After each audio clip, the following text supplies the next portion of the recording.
Tahimik ang gabi nang mapansin ni Liza ang mahina at malamig na ihip ng hangin mula sa itaas. Matagal nang sarado ang attic, kaya't nagtaka siya. Bitbit ang maliit na lampara, dahan-dahan siyang umakyat sa makipot na hagdan. Sa bawat hakbang, tila ba may malamig na matang nakamasid sa kanya mula sa dilim. Nang marating ang attic, agad niyang napansin ang lumang bintana na bahagyang nakabukas.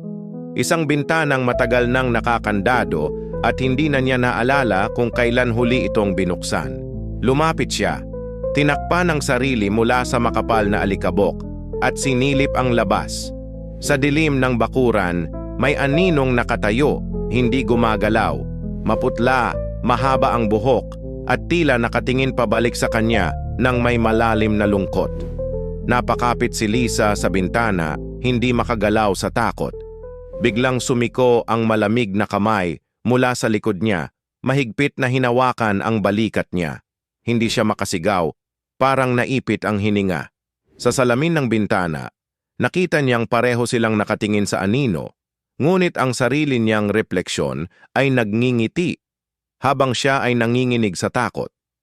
Sa isang iglap, nawala ang anino sa labas. Sa attic, isa na lang ang boses na naririnig, ang kanyang sariling halakhak na hindi niya kayang pigilan, na parang hindi na siya ang nagkokontrol dito.